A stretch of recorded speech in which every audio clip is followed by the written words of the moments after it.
Dalam keheningan, ia memancarkan terang. Dari api yang tak pernah padam, tersebar cahaya cinta dan damai, menjaga rumah dan kehangatan keluarga. Hestia, dewi perapian yang lembut, dewi yang rendah hati dan cinta damai. Hestia adalah putri pertama Titan Kronos dan Rhea. Kronos adalah penguasa tertinggi kosmos. Kronos memperoleh kekuasaan itu setelah menggulingkan ayahnya Uranus. Karena dia sendiri takut digulingkan oleh anak-anaknya, Kronos menelan anak-anaknya dan memenjarakan anak-anaknya di dalam perut. Hestia adalah anak pertama yang dilahirkan oleh Rhea, yang kemudian jadi yang pertama ditelan oleh Kronos. Hestia dan 4 saudaranya yaitu Hades, Poseidon, Demeter, dan Hera satu persatu ditelan oleh Kronos. Ketika Zeus lahir, Zeus disembunyikan oleh Rhea di Pulau Kreta. Rhea memberikan batu yang dibungkus kain kepada Kronos. Rhea membohongi Kronos, mengatakan bahwa batu itu adalah bayi yang baru ia lahirkan. Lalu Kronos menelan batu itu. Singkat cerita, ketika Zeus sudah dewasa, Zeus berhasil membuat Kronos memuntahkan anak-anaknya yang ia telan. Hestia keluar terakhir dari perut ayahnya. Jadi Hestia lahir 2 kali, sebagai anak sulung Rhea dan sebagai anak bungsu Kronos.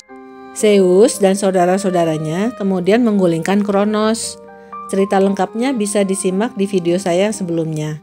Linknya saya cantumkan di deskripsi ya. Hestia tidak banyak dibahas dalam kisah mitologi. Ini disebabkan karena Hestia adalah dewi yang tenang dan menghindari drama-drama. Berbeda dengan saudara-saudaranya seperti Zeus, Poseidon, dan Hera. Hestia terkenal karena komitmennya untuk tetap tidak menikah dan terlibat dalam urusan romantis. Ketika Poseidon dan Apollo mendekati Hestia, Zeus memberikan kesempatan pada Hestia untuk memilih salah satu. Hestia memilih untuk tidak menikah. Memilih salah satunya bisa menimbulkan perang dan drama. Hestia menghindari itu. Kekuatan dan keteguhan Hestia dalam memegang komitmen membuat Dewi Cinta Aphrodite dan anaknya Eros tidak berhasil membuatnya jatuh cinta pada seseorang. Keputusan Hestia untuk tetap single dan fokus pada tugasnya sebagai penjaga perapian dan rumah tangga adalah pusat dari identitasnya dan dihormati oleh para dewa yang lain. Hestia menjadi kebalikan dari Dewi Aphrodite. Hestia dikenal karena kebaikan dan kerendah hatiannya. Dia tidak ikut campur dalam pembicaraan para dewa Olympus. Zeus menjadikan Hestia dewi rumah, perapian, dan keluarga. Zeus menghadiahi Hestia dengan lokasi pusat rumah. Hestia tinggal dalam rumah dan menjaga api agar tidak padam. Untuk menghormati Hestia, ada perapian umum di tiap kota yang harus selalu dirawat dan tidak boleh padam. Ada yang dinamakan Prytaneion atau Prytaneum dalam Yunani kuno, yaitu sebuah gedung, tempat yang berfungsi sebagai pusat pemerintahan. Biasanya terdapat api suci yang selalu menyala, melambangkan kehidupan dan keberlangsungan kota. Salah satu Prytaneion yang terkenal ada di kota Athena. Saat Olimpiade kuno berlangsung, para pemenang mendapat penghargaan dan diundang makan malam kehormatan di sini.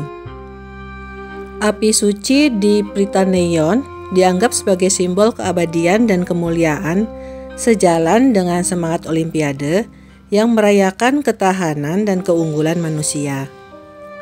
Di sebuah kota di Naukratis, orang-orang makan malam di Prytaneion pada hari kelahiran Hestia.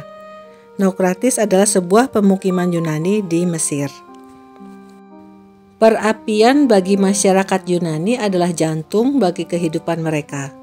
Dengan api, mereka bisa memasak, menghangatkan tubuh, dan membakar persembahan kepada para dewa. Api melambangkan persatuan dan kontinuitas keluarga. Di tingkat negara, api di Prytaneion melambangkan persatuan kota dan dianggap suci. Perapian menjadi tempat yang penting dalam berbagai upacara peralihan, seperti pernikahan dan kelahiran. Hestia menjadi bagian yang penting dari ritual masak dan pengorbanan.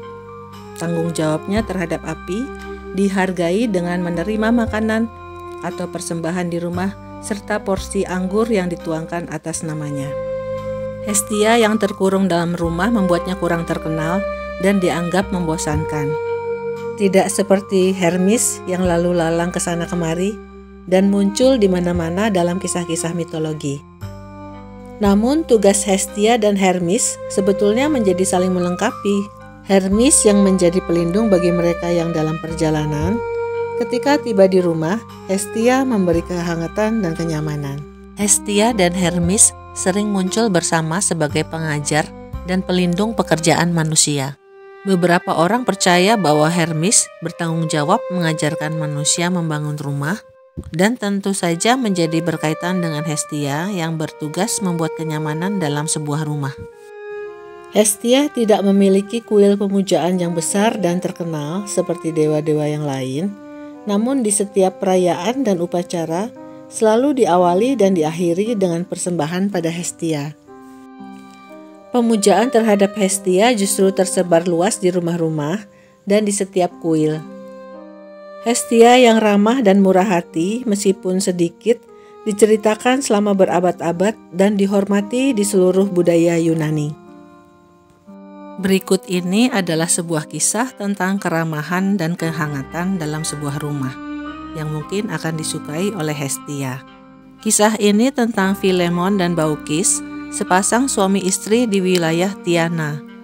Tiana adalah kota kuno di Kapadokia, Turki. Pada suatu ketika, Zeus dan anaknya, Hermes, mengunjungi manusia untuk menguji keramah tamahan manusia. Mereka menyamar sebagai pengembara, karena bila mereka datang dalam wujud asli, mereka pasti akan disambut dengan baik dan penuh hormat. Kemudian mereka memutuskan untuk mengetuk pintu rumah orang kaya. Ketika pintu dibuka, mereka meminta makan dan tempat untuk beristirahat. Sang pemilik mengusir mereka dan mengatakan bahwa rumahnya bukan penginapan. Menahan marah, Zeus pergi ke tempat lain. Di tempat itu sedang ada acara pesta pernikahan. Zeus meminta minum karena haus. Tuan rumah mengusir mereka karena malu pada para tamu yang hadir. Zeus hampir saja menghantamkan petir kepada orang itu, namun Hermes menahannya. Setelah itu, Zeus dan Hermes mengetuk beberapa pintu rumah, namun semua menyambut dengan hinaan. Akhirnya mereka mendatangi sebuah pondok sederhana dan disambut dengan hangat oleh sepasang suami istri yang bernama Filemon dan Baukis. Filemon dan Baukis bersikeras agar tamunya beristirahat di depan perapian kecil mereka. Kemudian mereka menambahkan banyak kayu bakar agar api menjadi lebih besar, agar mereka lebih hangat. Mereka menyajikan makanan buah segar, zaitun, telur, dan anggur. Ketika mereka menyadari bila kendi anggur mereka tidak pernah kosong, mereka curiga bahwa tamu-tamu mereka bukan orang biasa. Mungkin mereka dewa, pikir mereka. Kemudian kedua suami istri itu memutuskan untuk menyajikan makanan yang lebih layak untuk para dewa. Mereka akan menyembelih angsa mereka satu-satunya untuk menghormati tamu-tamu itu. Sayangnya angsa berlari lebih cepat dan mencari perlindungan pada para tamu. Zeus dan Hermes lalu menampakkan diri mereka dan menyatakan mereka tak perlu menyembelih angsa. Mereka sudah cukup senang dengan sambutan Filemon dan istrinya. Setelah selesai makan, Zeus mengajak mereka naik ke atas bukit.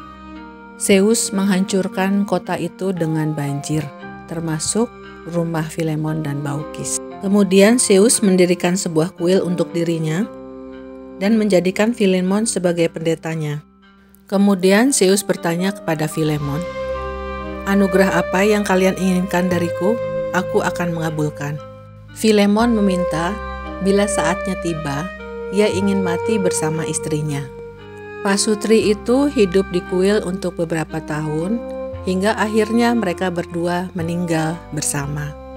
Tubuh Filemon dan istrinya berubah menjadi dua pohon yang berdampingan. Konsep Yunani kuno tentang keramah tamahan dan persahabatan dengan tamu disebut xenia. Pelanggaran konsep xenia bisa menimbulkan persoalan besar, seperti pada kisah Perang Troya. Kisah Perang Troya bisa dilihat pada video-video saya sebelumnya. Linknya saya cantumkan di deskripsi ya. Kisah Hestia serta Filemon dan Baukis menyoroti pentingnya keramahan, kehangatan, dan kerendah hatian. Sikap yang tulus tersebut pada akhirnya membawa berkah bagi hidup seseorang. Saya Esti, terima kasih sudah menyaksikan video ini. Semoga bermanfaat.